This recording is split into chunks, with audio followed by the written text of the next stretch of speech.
11 साल में सीखते सीखते लगभग 15-16 करोड़ रुपए मैंने कमाए। तो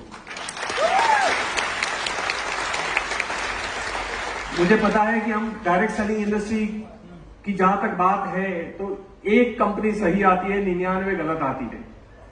इवन डायरेक्ट सेलिंग में काम करने वाले एक सही बंदा होता है, 99 लगभग गलत होते हैं जो अपने स्वाद के लिए काम करते हैं। और यही एक्सपीरियंस लेके हम लोग बैठे होते हैं ऐसे माहौल में, तो हमें सबसे पहले ये लगता है, बाजू वाले को पूछते हैं सही में कमाया है इसने, डेफिनेटली ये डाउट होता है, राइट ना।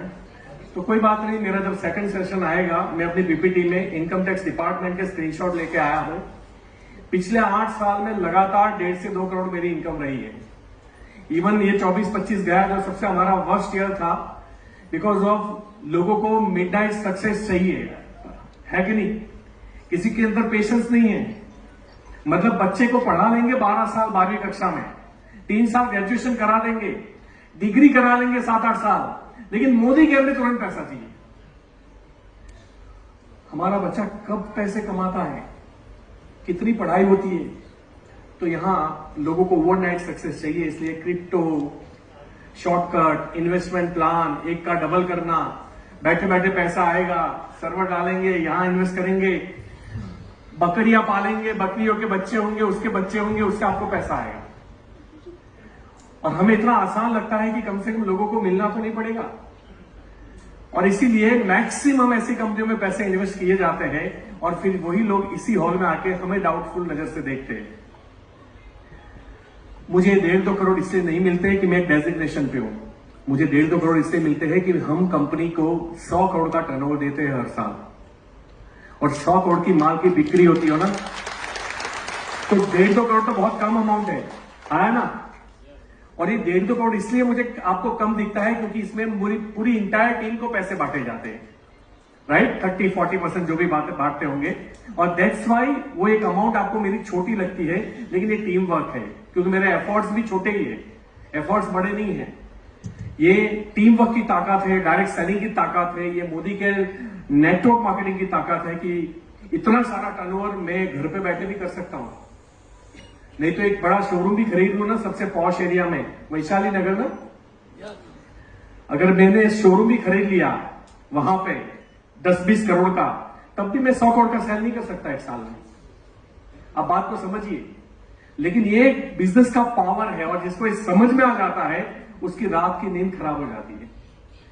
तो यहां चलो पेमेंट, जगुआर है मेरे पास, हमने 4 लग्जरी कारें खरीदी मोदी केयर के थ्रू, 4 मकान का मालिक हूं, जिसमें से एक मेरा पुराना है, 3 मैंने मोदी केयर से खरीदे। एक तो अभी लास्ट 1.5 महीने पहले ही मैंने खरीदा 3.25 करोड़ का मकान, यानी पुराना बंगलो है, तोड़ के बनाना है तो it will goes up to 6 crore 7 crore पे जाएगा वो, जिसमें मुझे रहना है। और ये सब 100% मोदी केयर की वजह से हुआ है, इसमें और एक भी रुपया मेरा कहीं से नहीं आया है।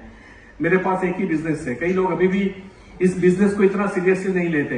ऐसी बड़ी मीटिंग्स के बाद बाहर एक आदमी मुझे मिला और पूछता है कि सर आप और क्या करते हो। अब मैंने बोला मैं 15-20 लाख रुपए महीने कमाता हूं मोदी केयर से। नहीं, और तुम्हारा मेन बिजनेस तो कोई होगा ना। तो मुझे ये समझ में नहीं आता कि मेन बिजनेस किस लिए होता है। पैसे कमाने के लिए ना। अगर मुझे मेन बिजनेस से डबल, ट्रिपल, 4 टाइम्स पैसे यहां मिल रहे हैं तो मेरा मेन बिजनेस कौन सा होगा। यही होगा, कॉमन सेंस की बात है। तो खैर, London, Moscow, Turkey, Spain, Australia, Singapore, Malaysia, Dubai, पता है थाईलैंड बोलना अच्छा नहीं लगता, तो ऐसे कई कंट्रीज हम 2-2, 3-3 बार जाके आए थ्रू मोदी केयर। और सिर्फ मैं अकेला नहीं गया, मेरी टीम से अब तक 3000 लोग फॉरेन ट्रिप जाके आ चुके हैं। 3000। सिर्फ मैं अकेला करोड़पति नहीं बना, मेरी टीम में तकरीबन 50 से 100 लोग करोड़पति बन चुके हैं। सिर्फ मैंने जगुआर नहीं खरीदी, मेरी टीम में ऑडी, अभी अवनी मैम आए हैं, कहां गया तो मर्सिडीज बेंज ली। मेरी टीम में गुजरात में सबसे पहली मर्सिडीज ली थी। और जो लोग ये बोलते हैं कि ये बिजनेस नहीं होता हमसे, ये पहली बार मैंने उनको देखा है कि वो अहमदाबाद से बाहर निकले। अहमदाबाद पूरा उन्होंने कब्जा करके रखा है। आप तो टीम नहीं बना सकते, मैं भी नहीं बना सकता। इतना पावर है उनका अहमदाबाद में। तो एनीवे सब ने मतलब आपके वहां भी BMW, ऑडी, मर्सिडीज, जगुआर है। अभी मैं वॉल्वो में आया था मुगदल साहब की, बड़ी खूबसूरत गाड़ी थी। उन्होंने वो एरियल व्यू बताया तो मैंने बोला ऐसा तो मैंने कभी देखा ही नहीं किसी गाड़ी में। मैं खुश हो गया उनकी गाड़ी देख के। सबके पास बड़ी बड़ी गाड़ियां आ चुकी है। तो यहाँ ये बिजनेस ऐसा नहीं है कि मैं कितना कमाया मेरे थ्रू या मेरे रेफरेंस से या मेरी मतलब मेरी मेहनत से नहीं। मेहनत तो उन्हीं की होती है जो कार लेता है, हमारी मेहनत नहीं होती। मैं कभी उसका श्रेय लेना भी नहीं चाहूंगा। ये 100% उनकी खुद की मेहनत है कि मर्सिडीज आई। टीम में 2 मर्सिडीज, 2 जैगुआर, 2 BMW और 2 ऑडी है। जिंदगी को कैसे जीना है और जिंदगी को कैसे जीतना है और बुरे से बुरे वक्त के अंदर अपना एटीट्यूड कैसा होना चाहिए, दैट्स इट। तो वर्ल्ड का 95% पैसा वहां खर्च होता है जहां नहीं होना चाहिए, जबकि जीत के अंदर एटीट्यूड सबसे बड़ा रोल निभाता है। दृष्टिकोण जिसे बोलते हैं, नजरिया जिसे बोलते हैं। और जीत के अंदर जिसका जब सबसे बड़ा स्लॉट है 80% का, किसी भी इंसान, आप कहीं भी धीरूभाई अंबानी पकड़ लो, कोई भी रतन टाटा पकड़ लो, ऊपर से कोई भी किसी भी बड़े आदमी को पकड़ लो, उसकी जीत में सबसे बड़ा हिस्सा उसके एटीट्यूड का होगा। बुरे वक्त में नहीं हारने की ताकत, बुरे वक्त में लड़ने की ताकत, बार बार गिरने के बाद भी वापस खड़े होने की ताकत उनको बनाती है एक्चुअली। और तभी वो उस लेवल पे पहुंचते हैं और इसे बोलते हैं एटीट्यूड। और दुनिया में 5-10% पैसा खर्च किया जाता है इसके एजुकेशन के पीछे। इवन तो यहां भी आने के बाद कई लोगों की टिकट किसी और ने निकाली होगी। अब आप सोचिए, आप जो आप सेशन लेके जाओगे, बड़े बड़े यूट्यूबर्स आपको 1-1 लाख रुपए का प्रोजेक्ट भेज देंगे, उतना हम 2 घंटे में देके जाएंगे आपको। आप समझिए बात को। और पैसा वसूल हो जाए तो पैसा दे दीजिएगा। मैं नहीं चाहता किसी एक बंदा या बंदी को 2000 रुपए निकालने पड़े। 236 रुपए में अगर आपको आज का दिन अगर सही लगता है तो समझ लीजिए आपका दिन ये 236 रुपए का नहीं है, ये 236 करोड़ का है। अगर समझ में आया तो। और समझना और अप्लाई करना दोनों में वास्ट डिफरेंस है। समझना और अनुकरण करना दोनों में बहुत बड़ा। और मैं मानता हूं कि यहां पे 90% लोग ऐसे बैठे हैं जो सब समझते हैं, लेकिन वो एक्शन हम क्यों नहीं लेते? हम उस कमिटमेंट पे खड़े क्यों नहीं उतरते? क्यों हमें बार बार अपने कमिटमेंट को तोड़ने की आदत हो गई है? क्यों हम बार बार ब्लेमिंग गेम में जाते हैं? क्यों हम बार बार रिस्पॉन्सिबिलिटी में जाते हैं? एनीवे, जिन लोगों को ये लगता है कि मेरा ये नसीब से हुआ है, तो मैं आपको मेरे नसीब के बारे में बताना चाहूंगा 15-20 मिनट। जब मैं पैदा हुआ, चारों दीवार मिट्टी की थी। एक झोपड़ा था जिसमें मेरा जन्म हुआ था। अहमदाबाद तहसील का एक गांव था वरसोला, वहां मैंने अपनी जिंदगी के 20-25 साल गुजारे। पैरों में जूते नहीं होते थे। जब हम क्रिकेट खेलते थे तो स्पेशली बोलना पड़ता था कि मेरी फील्डिंग जो है वो पेड़ के नीचे लगा दो, ताकि मैं धूप में 44 डिग्री के अंदर मैं दौड़ के बॉल कैसे पकड़ूंगा। तो मेरी फील्डिंग भी वहां सेट की जाती थी। पापा बड़े एम्बिशियस थे, इंग्लिश मीडियम में रखा। और इंग्लिश गांव में छोड़ दो, हमारे 100 किलोमीटर में कोई नहीं बोलता था। और ऐसे माहौल में मुझे इंग्लिश मीडियम में रखा गया। सारे स्टैंडर्ड्स जो है वो मुझे पुशअप किया गया। आप उसको क्या बोलते हो, नहीं हमारे वहां ऊपर चढ़ाना बोलते हैं, है ना, ग्रांटेड, जो ग्रांट करते हैं। और 10th में आगे वाला स्टूडेंट अच्छा था तो मैं पास हो गया 60% के साथ। और 12th में मेरे 4 ट्रायल है। मुझे कहते हुए हमेशा शर्म आती है, क्योंकि पढ़ना लिखना बहुत जरूरी है। अगर यहाँ कोई बच्चे बैठे हैं और घर जाके मम्मा को बोले कि वो अंकल कैसा बोल रहे थे, तो नहीं अंकल सही नहीं बोल रहे। मैं आपको बता दूं, अगर मैं पढ़ा लिखा होता तो आज मेरी इनकम 1.5-2 करोड़ नहीं होती, मेरी इनकम 10 करोड़ होती। फर्क आता है। एजुकेशन जरूरी है। पढ़ाई जो है डिसिप्लिन देता है, पढ़ाई विजन देता है। लेकिन उस पढ़ाई के बाद अगर तुम्हारे पास बड़ी सोच नहीं है तो ऐसी डिग्री को आग लगा देनी चाहिए। पढ़ाई के बाद अगर तू सिर्फ नौकर बन के रह रहा है तो ऐसी डिग्री को आग लगा देनी चाहिए। बड़ा सोचो बड़ा होगा, बड़ा सोचो बड़ा होगा, बड़ा सोचो बड़ा होगा। हमारे अंदर न्यूरॉन्स, जो जितने भी हार्मोन्स न्यूरॉन्स बनाए गए हैं, वो हम उनके आका है। हम जैसे बोलते हैं वैसे वो रिएक्ट करते हैं। अगर हमने उसको बड़ा कमांड नहीं दिया, वो छोटी चीजों को देखेंगे। और आपको पता है, हम एक चीज में, भारत देश में के लोग एक चीज में मास्टर है, जबकि हम सबसे इंटेलिजेंट कौम है पूरे वर्ल्ड की। हमारी चमड़ी भी अलग दी है ना, मतलब हम काले भी नहीं है, गोरे भी नहीं है, मतलब हम क्या बोलते हैं, कच्चा पकोड़ा भी नहीं है और जला हुआ पकोड़ा भी नहीं है, हम एकदम लाल लाल मस्त वाले पकोड़े। हमें परफेक्ट बनाया गया है, हम इंटेलिजेंट भी है, बट प्रॉब्लम ये है हमारे पास एक चीज की कमी है, वो है रिस्पॉन्सिबिलिटी उठाना, टेकिंग द रिस्पॉन्सिबिलिटी। हम ब्लेमिंग गेम में खेलते हैं, हम सरकार को, माँ बाप को, पड़ोसी को, कंपनी को, अपलाइन को, डाउनलाइन को, मैनेजमेंट को हमेशा ब्लेम करते रहते हैं। जब हमें हार नजदीक लगती है, बजाय हमें क्या करना चाहिए, हमें 10 गुनी और ताकत से हमला करना चाहिए फील्ड में जाके, ताकि हम उस हार को जीत में बदल दें। तो ये ब्लेमिंग गेम जब तक खत्म नहीं होती, हम जिंदगी में कभी आगे नहीं आ सकते। मैं गरीब था या मैं गरीब घर में पैदा हुआ या मैं पढ़ा लिखा नहीं हूं, अगर ये बोल दूंगा तो मुझे इंग्लिश नहीं आती थी, I have started to learn before 1 year and now I can speak the English, I can give the training in English, मैं दे सकता हूं। अगर आप देखो, आपको कोई भी चीज नहीं आती वो सच है, लेकिन आप सीख नहीं सकते तो गलत है। और सीखने की जो कीमत है उसमें शर्म को साइड पर रखना पड़ता है, हेजिटेशन को साइड पर रखना पड़ता है, फियर को साइड पे रखना पड़ता है, और पागल बन के टूट पड़ना पड़ता है। आपके अंदर जुनून चाहिए, पैशन चाहिए, आप कर जाओगे। तो मैंने उसके बाद 12th में, क्योंकि मैं फेल हुआ, तो पापा ने बोला तो इलेक्ट्रॉनिक्स ITI कर ले। ITI इलेक्ट्रॉनिक्स किया मैंने, वो गुजराती सब्जेक्ट में था, यानी हमारी लोकल लैंग्वेज में।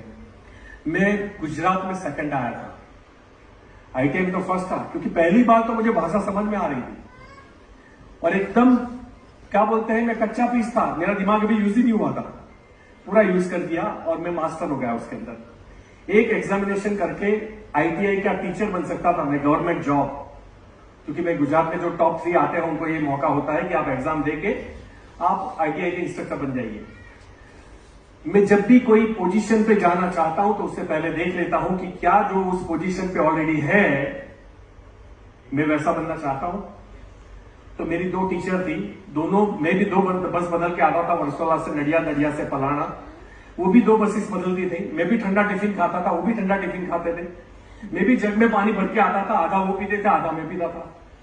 मैंने बोला मेरी जिंदगी में तो कोई फर्क ही नहीं है, ये बनने के बाद भी करना तो यही है 4 दीवारी के बीच में, मुझे ये नहीं चाहिए। या तो जिंदगी में कुछ बड़ा करेंगे या कुछ भी नहीं करेंगे, क्योंकि हमारे देश में 2 टाइम की रोटी तो कोई भी आदमी को नसीब हो जाती है। आज तक मैंने किसी भी इंसान को भूखा मरते हुए नहीं देखा है, आपने भी नहीं देखा होगा, राइट। तो वो मुझे रोटी के लिए काम नहीं करना था, या तो जिंदगी में कुछ करना है। तो सोच उसी वक्त बड़ी थी मेरी। जब मेरे घर में जब गेस्ट आते थे तो मम्मा इशारा करती थी, चाय दूध के पैसे नहीं होते थे, और मैं उधार 2-5 रुपए उधार लेके चाय दूध खरीद के आता था, तब वो चाय दूध बनते थे।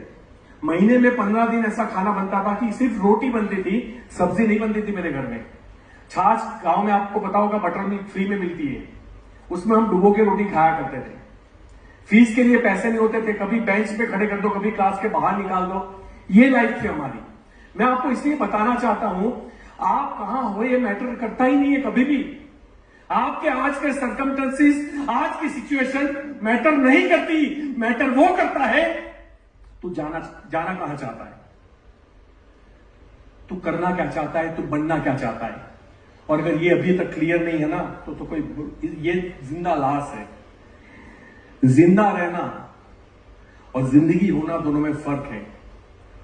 इस देश में 80% लोग जिंदा है, बस जिंदगी नहीं है उनके अंदर। और मैं नहीं चाहता हूं कि इतनी खूबसूरत जिंदगी जिसको हमें अप्रिशिएट करना चाहिए, जो अचीवमेंट से भरी हुई है, मेहनत से भी भरी हुई है, मजा से भी भरी हुई है, कलरफुल है, उसको हम ब्लैक एंड व्हाइट ना बनाए सिर्फ घर में बैठने के लिए, आलस करने के लिए, क्योंकि कोई मुझे मना कर देगा, मेरी टीम बनती है, टूट जाती है, मेरा चलता नहीं है, धंधा चलता नहीं है जनाब, धंधा चलाना पड़ता है, धक्का मारना पड़ता है। और ये सिर्फ मोदी की बात नहीं है, ये सिर्फ मोदी की बात नहीं है। अगर आपका बच्चा कल डॉक्टर बनेगा ना, MBBS करके, MD बन के, तब भी आपको 5 करोड़ की लोन लेनी पड़ेगी और उसको भी धंधा चलाना पड़ेगा। पढ़ाई और इन्वेस्टमेंट के बाद भी उसका धंधा चलेगा नहीं। ऑटो रिक्शा, बैनर्स लगाने पड़ेंगे, मल्टी स्पेशलिटी हॉस्पिटल, छोटे छोटे डॉक्टरों को गांव में जाके मिलना पड़ेगा, उनको कमीशन देना पड़ेगा,